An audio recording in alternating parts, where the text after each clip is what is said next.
Hello दोस्तों, नमस्कार। कैसे हैं आप सब?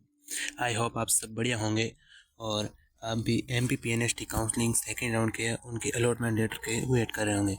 तो 28 जनवरी को अलॉटमेंट लेटर है वो रात को जारी हो गया था और रिपोर्टिंग का टाइम है वो भी आपका इस वीडियो में हम चर्चा करेंगे कि अलॉटमेंट लेटर है वो जारी हो गया, रिपोर्टिंग प्रोसेस क्या रहने वाला है, डॉक्यूमेंट और फीस और थर्ड राउंड है वो कब तक होगा। इन निम्न बातों पर हमें इस वीडियो में चर्चा करेंगे, तो वीडियो पर बने रहे। तो हम सबसे पहले तो देख लेते हैं टाइम टेबल क्या है। तो टाइम टेबल की बात करें ना, तो देखो 28 तारीख तक का उनको बोला हुआ था सेकंड उनका अलॉटमेंट का, तो 28 तारीख को अलॉटमेंट आ गया है। अब आपको 2 दिन का समय वो रिपोर्टिंग का मिलेगा। 29 और 30 तारीख का आपको रिपोर्टिंग का टाइम मिलेगा, ठीक है। तो इन टाइम के अंदर आपको रिपोर्टिंग करवानी होगी, ठीक है। और आपको कॉलेज पसंद का नहीं मिला है तो आप कैंसलेशन यानी कॉलेज को रिजाइन भी कर सकते हो, कैंसिल भी कर सकते हो और अपग्रेडेशन भी करवा सकते हैं, ठीक है, सेकेंड राउंड के अंदर। और मेरे हिसाब से तो आपको गवर्नमेंट या प्राइवेट कोई सा भी कॉलेज मिल गया तो ज्वाइन कर लो, क्योंकि अब थर्ड राउंड है वो कॉलेज स्तर पर होगा, यानी CLC कॉलेज लेवल काउंसलिंग होगी, ऑफलाइन काउंसलिंग होगी। तो प्राइवेट कॉलेज वाले अपनी मनमानी करेंगे और आपसे ज़्यादा डोनेशन के पैसे लेंगे। तो आपको प्राइवेट कॉलेज मिल गया है ना, तो आप ज्वाइन कर लो। और गवर्नमेंट कॉलेज में होगा कि गवर्नमेंट कॉलेज में मार्क्स के आधार पर आपको एडमिशन ले लिया जाएगा, यानी कॉलेज लेवल पर काउंसलिंग होगी यदि सीटें ज़्यादा खाली रही तो, ठीक है। अब हम बात कर लेते हैं कि अलॉटमेंट जारी हो गया। तो अलॉटमेंट की बात करें तो आपकी DME की कैंडिडेट वेबसाइट है, उन पर आपका अलॉटमेंट आ गया है और कितने मार्क्स तक है वो गवर्नमेंट कॉलेज और प्राइवेट कॉलेज मिले हैं, तो हम इनके बारे में जानकारी लेते हैं।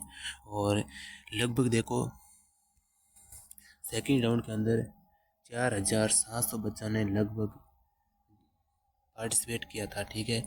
इतने बच्चों ने कॉलेज है वो यानी सेकेंड राउंड में भाग लिया था। और इनमें से कितने बच्चों को प्राइवेट या गवर्नमेंट कॉलेज मिल गए, इन बातों पर भी हम चर्चा करेंगे। और तो हम सबसे पहले तो डॉक्यूमेंट की बात कर लेते हैं कि क्या क्या डॉक्यूमेंट है वो आपको कल चाहिएगा। यदि आज आपने है ना, आज ही है ना, जल्द से जाकर अपनी काउंसलिंग है और रिपोर्टिंग करवा लो, यानी 2 दिन का समय। आप आज नहीं जा पाओगे तो कल सुबह आप जल्द से जाना, क्योंकि आज जाओ तो सबसे बढ़िया, क्योंकि आपको एक आध कोई डॉक्यूमेंट वो पीछे रह गए तो आप घर आओगे वापस आओगे तो आपका समय बर्बाद हो जाएगा। तो देखो 2 दिन का समय, तो आप जल्द से जल्द काउंसलिंग करवाएं वरना आप पीछे रह सकते हैं, ठीक है। हम सबसे पहले डॉक्यूमेंट की बात कर लेते हैं। तो देखो डॉक्यूमेंट की बात करें तो PNST रिजल्ट और PNST admit card, choice filling print, register print यानी रजिस्टर किया था जब प्रिंट, ID प्रूफ यानी पैन कार्ड हो, आधार कार्ड हो चलेगा, 5 या 6 से फोटो यानी 8 फोटो हो तो चलेगा, ठीक है।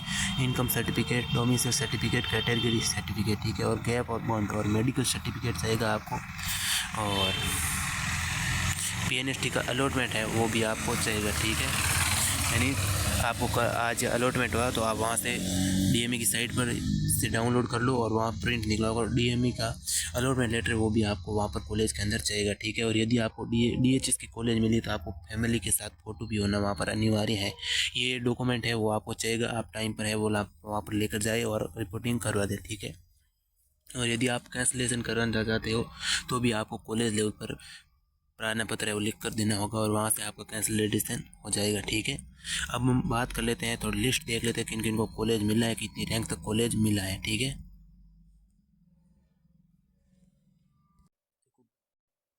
भोपाल का जो कॉलेज है, Bhopal memorial hospital and research centre Bhopal के अंदर है, उनकी BSc नर्सिंग के है। देखो ओपनिंग काउंसलिंग रैंक थी वो रही थी 899, ठीक है। और क्लोजिंग रैंक रही थी वो 1705 तक, यानी 3 लोगों को वो कॉलेज मिला था सेकेंड राउंड के अंदर, ठीक है। और दूसरी भोपाल की बात करें तो 3 लोग, यानी ये अलग अलग रैंक वाइज है वो आपको मिले थे कॉलेज, ठीक है। तो देख लेते हैं सब पूरी लिस्ट।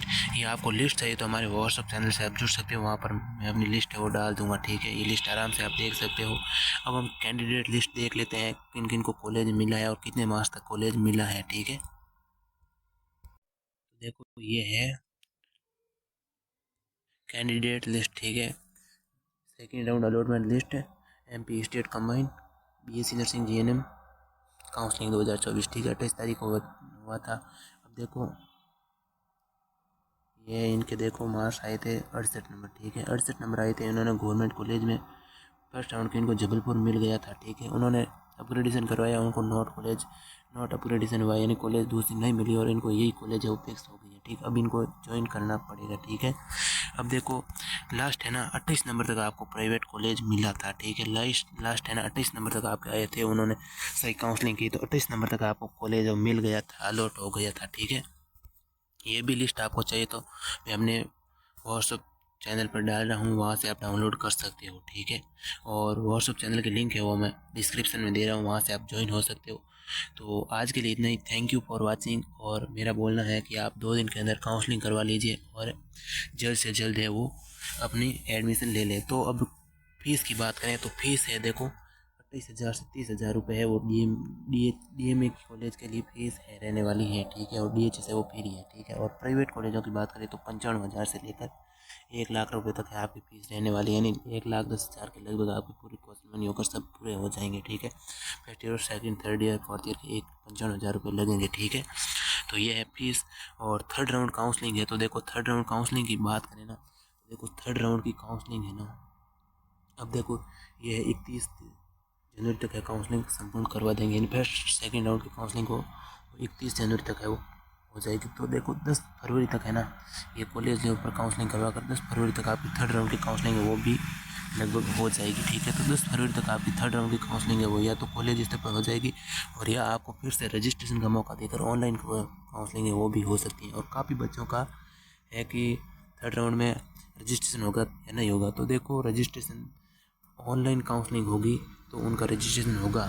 यदि देखो ऑफलाइन काउंसलिंग होती तो आपको रजिस्ट्रेशन कोई ज़रूरत नहीं, सीधा आपको मार्क्स के आधार पर आपको वहाँ पर एडमिशन मिल जाएगा, ठीक है।